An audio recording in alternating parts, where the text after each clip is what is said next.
کہیں فرمایا شہر رمضان الذی انزل فیہ القرآن ہدی للناس وبینات من الہدی والفرقان،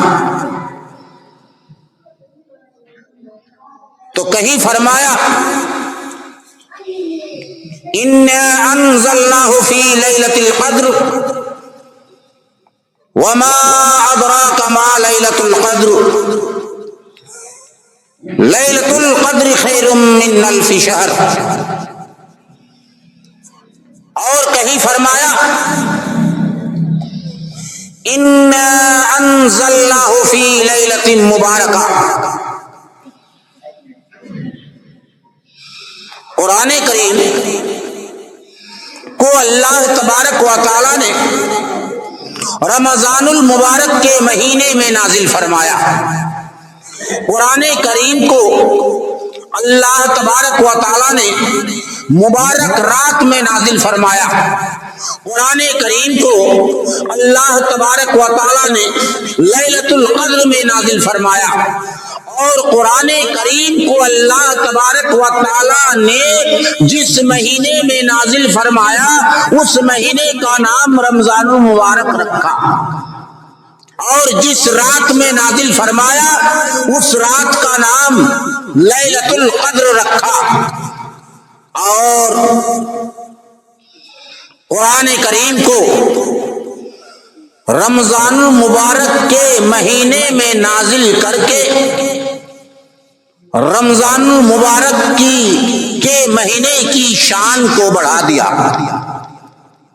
لیلۃ القدر میں نازل کر کے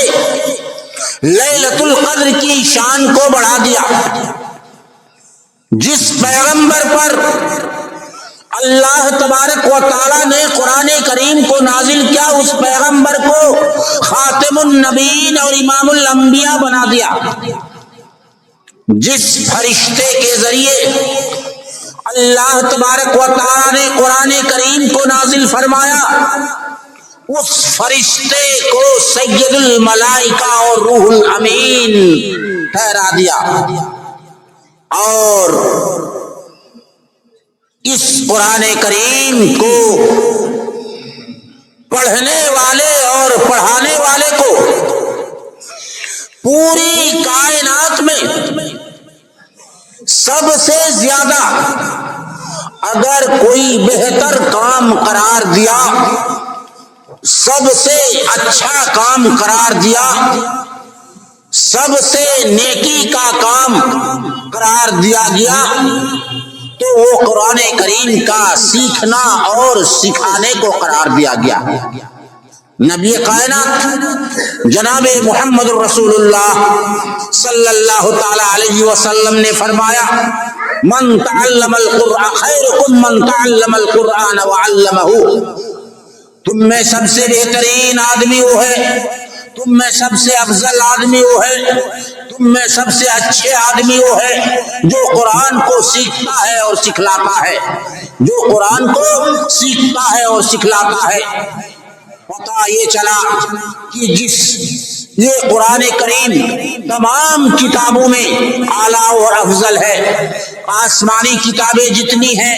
چاہے وہ توریت ہوں، چاہے وہ انجیل ہوں، چاہے وہ زبور ہوں، جتنی بھی آسمانی کتابیں ہیں ان تمام کتابوں میں اللہ تبارک و تعالیٰ نے قرآن کریم کی عظمت کو سب سے زیادہ بڑھا دیا۔ ان تمام کتابوں میں اللہ تبارک و تعالیٰ نے قرآن کریم کی شان و شوقت کو سب سے زیادہ بڑھا دیا۔ اس قرآن کریم کو اللہ تبارک و تعالیٰ نے سمائے دنیا پر ایسی کتاب قرار دے دیا کہ نہ اس کے بعد کوئی کتاب آنے والی ہے اور نہ اس سے پہلے کوئی کتاب آئی تھی، اور اللہ تبارک و تعالیٰ نے قرآن کریم جیسی مقدس کتاب کو دنیا کی سب سے بہترین کتاب قرار دیا۔ اور اس کتاب کے لانے والے حضرت جبرائیل علیہ السلام ہے، جسے روح الامین کہا گیا، جسے سید الملائکہ کہا گیا، اور اے روح الامین تیرا بھی کیا کہنا، اے سید الملائکہ تیرا بھی کیا کہنا، اے جبریل امین تیرا بھی کیا کہنا کہ رب کائنات نے تیرے ذریعے قرآن کریم کو سمائے دنیا پر لانے کے لیے تیری فضیلت عزرائیل علیہ السلام سے بھی بڑھا دیا، تیری فضیلت اسرافیل علیہ السلام سے بھی بڑھا دیا، تیری فضیلت میکائیل علیہ السلام سے بھی بڑھا دیا، تیری فضیلت تمام فرشتوں سے بھی بڑھا دیا۔ اللہ تبارک و تعالی نے اس قرآن کریم کو ماہ رمضان میں نازل کر کے یہ تمام مہینوں کا سردار قرار دے دیا گیا، اور اس رمضان مبارک کو 12 مہینے کا سردار قرار دیا گیا، اور پھر اس مہینے کی طاق رات میں نازل کر کے پھر رمضان مبارک کے مہینے کی طاق راتوں میں قرآن کریم کو نازل کر کے اللہ تبارک و تعالیٰ نے اسے لیلۃ القدر ٹھہرایا، اسے لیلۃ القدر ٹھہرایا۔ اور اس قرآن کریم کو یاد کرنے والے کو حافظ قرآن کہا گیا، اور اس قرآن کو یاد کرنے والے اور یاد کروانے والے کا کام کو اللہ تبارک و تعالیٰ نے دنیا کا سب سے بہترین کام قرار دیا۔ میرے محترم بزرگوں دوستوں، اس قرآن کریم کی فضیلت کو بیان کرنا، اس قرآن کریم کے متعلق آپ کا سننا اس رمضان المبارک کے مہینے میں یہ ہے کہ اس کتاب مقدس کو اللہ تبارک و تعالیٰ نے اسی مقدس مہینے میں نازل فرمایا ہے، اس لیے اس مقدس مہینے میں اس مقدس کتاب کی زیادہ سے زیادہ تلاوت کی جائے، اس مقدس کتاب کو زیادہ سے زیادہ سنا جائے، اس مقدس کتاب کو زیادہ سے زیادہ پڑھا جائے، اس مقدس کتاب کو زیادہ سے زیادہ سمجھا جائے، کیونکہ اللہ تبارک و تعالیٰ نے اس قرآن کریم کو پڑھنے میں بہت ساری نیکیاں رکھا ہے۔ اللہ تبارک و تعالیٰ نے اس کتاب کو پڑھنے میں بہت ساری نیکیاں رکھا ہے۔ اللہ کے نبی جناب محمد الرسول اللہ صلی اللہ تعالی علیہ وسلم نے فرمایا کہ جو کوئی قرآن پڑھتا ہے، جو کوئی قرآن پڑھتا ہے تو اسے ہر ایک حرف کے بدلے 10 نیکیاں ملتی ہیں۔ اور آپ صلی اللہ تعالی علیہ وسلم نے فرمایا کہ الف لام میم یہ ایک حرف نہیں ہے، بلکہ الالف حرف واللام حرف والمیم حرف۔ الف بھی ایک الگ حرف ہے اور لام بھی ایک الگ حرف ہے اور میم بھی ایک الگ حرف ہے۔ گویا کہ الف لام میم پڑھنے کے بعد ایک مسلمان کو جو کہ اللہ پر یقین اور ایمان رکھتا ہے اور وہ قرآن کریم کی تلاوت کرتا ہے تو صرف الف لام میم پڑھنے کے بعد ہی اسے 30 نیکیاں مل جاتی ہے۔ یہ قرآن کریم کے پڑھنے کی فضیلت ہے۔ اور حدیث کے اندر نبی کائنات صلی اللہ علیہ وسلم نے فرمایا اگر کسی کو اچھی طرح سے قرآن پڑھنے نہیں آتا ہے، وہ بڑی مشکل سے پڑھتا ہے، بڑی دقت سے پڑھتا ہے اور وہ ہکلاتا ہے، اچھی طرح سے پڑھ نہیں پاتا، یعنی الف لام میم ذالک الکتاب لا ریب فیہ، اس طرح اگر وہ پڑھتا ہے تو اس کے ہکلانے کی اور اس کے محنت کر کے پڑھنے کی ایک نیکی اور قرآن کریم پڑھنے کی ایک نیکی اللہ تبارک و تعالی اسے ڈبل اجر عطا فرماتا ہے، دوہرا اجر اللہ تبارک و تعالی دیتا ہے اور اسے ڈبل نیکی عطا فرماتا ہے۔ قرآن کریم کی بہت ساری فضیلتیں ہیں۔ قرآن کریم کو اللہ تبارک و تعالی نے شفا کا بھی نام دیا ہے۔ قرآن کریم کو پڑھ کر جو ہے بیماری سے شفا ملتی ہے اور بھی مختلف چیزیں ہیں، میں آج ادھر نہیں جا کر آپ حضرات کے سامنے چند روزے کے مسئلہ مسائل بیان کروں تاکہ وہ لوگ جو نہیں جانتے ہیں یا شک و شبہ میں مبتلا رہتے ہیں ان لوگوں کو دو چار باتیں آج معلوم ہو جائے اور پھر آئندہ جمعہ انشاءاللہ اس کی تفتیش کی جائے گی۔ میں روزے کی حالت کی سب سے پہلی بات شروع کرتا ہوں صبح سے، یعنی جب صبح کاذب ہو جائے، سحری کا وقت ہو جائے تو آدمی اٹھ کر کے سحری کھائے۔ سحری کھانا سنت ہے۔ نبی کائنات جناب محمد رسول اللہ صلی اللہ تعالی علیہ وسلم نے فرمایا کہ میری امت میں جب تک سحری برقرار ہے تو وہ خیر میں رہے گی، وہ خیر میں میری امت رہے گی۔ سحرو، تم لوگ سحری کھاؤ، اس لیے کہ اس میں کیا ہے؟ برکت ہے، اس میں برکت ہے، اس لیے سحری کھانا چاہیے۔ نبی کائنات صلی اللہ تعالی علیہ وسلم نے فرمایا یہودیوں کے روزے اور ہمارے روزے میں فرق یہی ہے کہ یہودی سحری نہیں کھایا کرتے تھے اور ہم سحری کھائیں گے، یہ ان یہودیوں کے اور ہمارے روزے میں فرق ہے، اس لیے سحری کھانا چاہیے۔ سحری کھانے کے بعد طلوع فجر سے پہلے یعنی اذان سے پہلے آپ کو نیت کرنا ضروری ہے، بغیر نیت کے آپ کا روزہ نہیں ہوگا، آپ کو نیت کرنا ضروری ہے، اور نیت دل کے ارادے کا نام ہے، کوئی زبان سے ادا کرنے کا نام نہیں ہے۔ جو بعض الفاظ نویتو بصوم غد، اس طرح کے جو الفاظ ہیں یہ بناوٹی مولوی نے اسے بنا لیا ہے، ایسا کوئی لفظ یا ایسی کوئی دعا یا ایسی کوئی نیت کے الفاظ حدیث مبارکہ کے اندر موجود نہیں ہے، بلکہ آپ کو سحری کھانا ہے اور سحری کھا کر کے آپ کو دل میں یہ ارادہ کر لینا ہے کہ آج ہمیں روزہ رکھنا ہے، بس اسی کا نام نیت ہے، اسی کا نام نیت ہے، اور یہی نیت کرنا ضروری ہے۔ اگر کوئی شخص کھا رہا ہے، اگر کوئی شخص سحری کھا رہا ہے اور اذان ہونے لگی تو اسے کھانا ترک نہیں کرنا ہے، کھانا چھوڑ نہیں دینا ہے، بلکہ برتن میں جو سامان ہے کھانے کا اسے کھا لینا ہے۔ اگر کوئی کھا رہا ہے اور کھانے کے دوران اذان ہو گئی، وقت ہو گیا، سحری کا وقت ختم ہو گیا، مؤذن اللہ اکبر کی آواز لگائی، دھیان سے سنیے، تو اسے کیا کرنا ہے؟ کھانا نہیں چھوڑنا ہے، بلکہ اس کے ہاتھ میں جو برتن ہے اور اس میں جو کھانا ہے اسے کھا لینا ہے۔ لیکن دو باتیں یاد رہے۔ پہلی بات کہ برتن میں جو سامان ہے اسے ہی کھانا ہے، پھر کچن سے نئی نئی ڈش نہیں منگانا ہے، نئی نئی فرمائش نہیں پوری کرنی ہے، جو آپ کے برتن میں ہے، پلیٹ میں ہے، آپ کے سامنے جو کچھ ہے وہ آپ کھا لیجئے۔ دوسری بات، اسے عادت نہیں ڈالنی ہے، اسے عادت نہیں ڈالنی ہے کہ جان بوجھ کر کے اذان سے 1 منٹ پہلے کھانا شروع کیجئے اور اذان ہو رہی ہے اور ادھر دے رہے ہیں، تو یہ بھی کرنا غلط ہے۔ اتفاقاً اگر آپ جاگ نہیں سکے، اگر آپ کے بیت الخلا سے فارغ ہونے میں، قضاء حاجت سے فارغ ہونے میں تاخیر ہو گئی، کسی وجہ سے آنکھ نہیں کھلی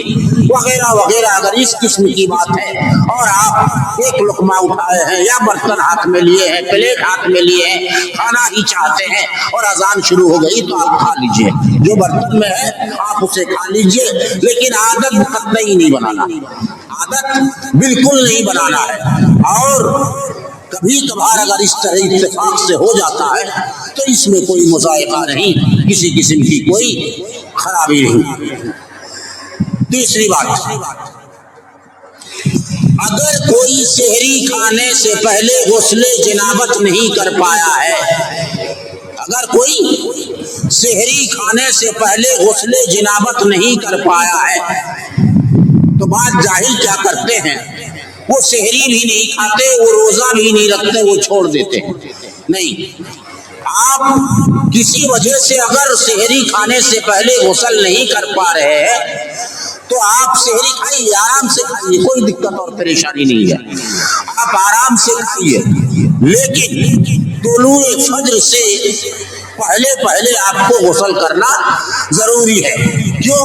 اگر طلوع فجر سے پہلے آپ غسل نہیں کریں گے تو آپ کی فجر کی نماز قضا ہو جائے گی. اس لیے اگر طلوع فجر سے پہلے آپ غسل نہیں کریں گے تو آپ کی نماز قضا ہو جائے گی. اب کوئی ایسا بھی آدمی ہے کہ وہ روزہ تو رکھتا ہے لیکن ایک وقت کی نماز نہیں پڑھتا. روزہ تو رکھتا ہے لیکن نماز سے اس کی کوئی دلچسپی نہیں ہے. تو اگر اس کی کوئی نماز سے دلچسپی نہیں ہے، اب اس کا روزہ ہوتا ہے نہیں ہوتا ہے ایک الگ بحث ہے، وہ ایک الگ بحث ہے. لیکن اگر کوئی روزہ رکھتا ہے اور نماز نہیں پڑھتا ہے تو کیا وہ غسل جنابت نہیں کیا، سحری کھایا، پھر طلوع فجر تک وہ غسل نہیں کیا اور سورج نکلنے سے پہلے وہ غسل نہیں کر پایا، وہ 8-10 بجے غسل کیا تو کیا اس کا روزہ ہو جائے گا؟ کیا اس کا روزہ ہو جائے گا؟ تو اگر کوئی نماز بھی نہیں پڑھتا ہے اور روزانہ روزہ رکھتا ہے، وہ روزہ اس کا ہوتا ہے یا نہیں ہوتا ہے اسی کے حکم میں ہے. لیکن آج میں جس مسئلے کو بتانا چاہ رہا ہوں وہ یہ ہے کہ بعض لوگ جو غسل جنابت کی وجہ سے نہیں کھاتے ہیں کہ میں غسل نہیں کر پایا تو نہیں کھاؤں گا، سحری کھانا حرام ہے وغیرہ وغیرہ، یہ درست بات نہیں ہے. آپ آرام سے سحری کو کھائیے اور سحری کھا کر آپ سورج طلوع ہونے سے پہلے غسل کر لیجئے تاکہ آپ کی نماز فوت نہ. روزہ کس پر فرض ہے اور کس پر نہیں ہے؟ روزہ کس پر فرض ہے اور کس پر نہیں ہے؟ روزہ ہر عاقل بالغ اور تندرست آدمی پر فرض ہے. روزہ ہر عاقل بالغ اور تندرست آدمی پر فرض ہے. عقل مند ہونا ضروری ہے، تندرست ہونا، صحت مند ہونا ضروری ہے اور بالغ ہونا ضروری ہے. نابالغ پر روزہ فرض نہیں ہے، بچے پر روزہ فرض نہیں ہے. اور اسی طریقے سے کئی لوگوں پر روزے کی فرضیت رمضان مہینے میں ساقط ہو جاتی ہے اور رمضان مہینے کے بعد پھر اسے قضا کرنا ہے. سب سے پہلے مسافر کو اختیار ہے، چاہے تو وہ سفر میں روزہ رکھے یا نہ رکھے، اس کی مرضی کی بات ہے. اگر رکھے تو بھی صحیح ہے، اور اگر چاہے کہ ہم سفر میں روزہ نہیں رکھیں گے، دوسرے مہینے میں رمضان کے علاوہ دوسرے مہینے میں ہم جا کر روزہ رکھ لیں گے تو اس کے لیے ایسا کرنا جائز ہے. نمبر 2، ایسا بیمار یا ایسا بوڑھا جو بیماری اس کی ٹھیک ہونے والی نہیں ہے، بیماری اس کی ٹھیک ہونے والی نہیں ہے، وہ تندرست ہونے والا نہیں ہے، یا ایسے بوڑھے جو روزہ نہیں رکھ سکتا ہے، ان پر کیا ہے؟ ان پر قضا نہیں ہے، ان پر فدیہ ہے. قرآن کا فدیۃ علی طعام مسکین. ایک روزے دار جو بیماری کی وجہ سے یا بڑھاپے کی وجہ سے، ایسی بیماری جو پھر ٹھیک نہیں ہونے والی ہو، اگر ٹھیک ہونے والی ہے تو اس پر قضا نہیں ہے، اس پر قضا فدیہ نہیں ہے، اس پر قضا ہے. ایسی بیماری، مان لیجیے کہ ابھی کسی تندرست آدمی کو 2-4 دن کے لیے بیماری ہو گئی، تو بیماری جو ہو گئی تو اس پر قضا ہے لیکن فدیہ نہیں ہے. لیکن ایسی بیماری جو جوان بھی ہے لیکن لگ رہا ہے کہ یہ اب ٹھیک ہونے والا نہیں ہے تو اس پر فدیہ دے سکتے ہیں آپ. اور فدیہ کیا ہے؟ ایک مسکین کو ایک ٹائم کا کھانا کھلانا ہے. ایک روزہ کے بدلے میں ایک مسکین کو ایک ٹائم کا پورا کھانا کھلانا ہے، یہی فدیہ ہے. تیسرا، ایسی عورت جو حاملہ ہوں جن کے پیٹ میں بچے ہوں، اگر اسے پریشانی ہے کہ روزہ رکھنے سے اس کا حمل ضائع ہو سکتا ہے، نقصان ہو سکتا ہے، تو ایسی عورت کے لیے اللہ تعالیٰ نے چھوٹ دی ہے کہ وہ رمضان مہینے میں روزہ نہیں رکھ کر جب اس کا وضع حمل ہو جائے، بچہ پیدا ہو جائے، اور جب اس کو فرصت اور موقع ملے تب وہ روزہ رکھ لے. چوتھی، وہ عورت جو بچے کو دودھ پلاتی ہے، چوتھی وہ عورت جو بچے کو دودھ پلاتی ہے، ایسی عورت اگر روزہ رکھنے کی وجہ سے ان کا بچہ بھوکا رہ جاتا ہے، عورتیں دھیان سے سنیں، ایسی عورت جو روزہ رکھے تو روزہ رکھنے کی وجہ سے ان کا بچہ بھوکا رہ جاتا ہے، تو ایسی عورت کو بھی اللہ نے چھوٹ دی ہے کہ وہ رمضان مہینے کا روزہ نہ رکھے اور بعد میں قضا کر لے، رمضان مہینے کا روزہ نہ رکھے اور بعد میں قضا کر لے۔ اس کے بعد عورتوں کی اور دو حالتیں آتی ہیں، ایک جو پیریڈ کی حالت ہوتی ہے اور ایک جو بچہ پیدا ہونے کے بعد بلڈ آتا ہے، اسے نفاس کا خون کہا جاتا ہے۔ وہ اگر نفاس میں مبتلا ہے تو اس وقت بھی وہ قضا کرے گی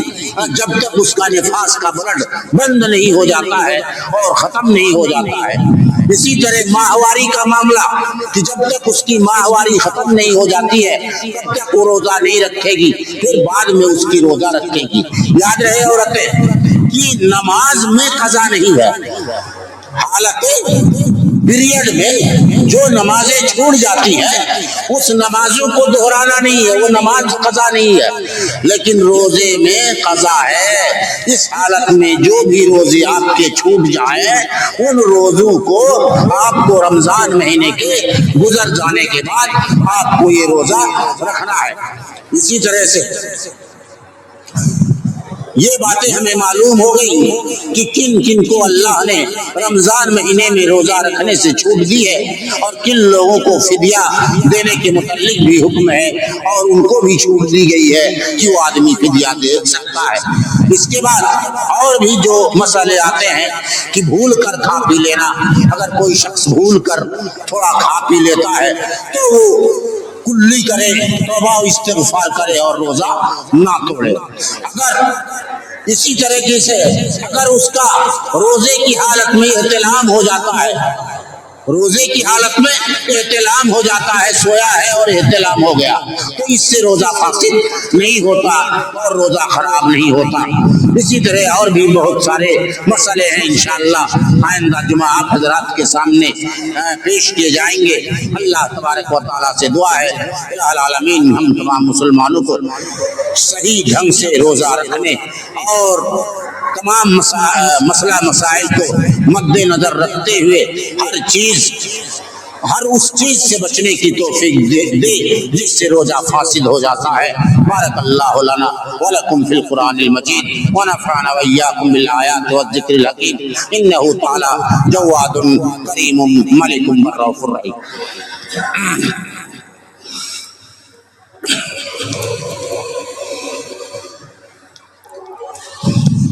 إن الحمد لله نحمده ونستعينه ونستغفره ونعوذ بالله من شرور أنفسنا ومن سيئات أعمالنا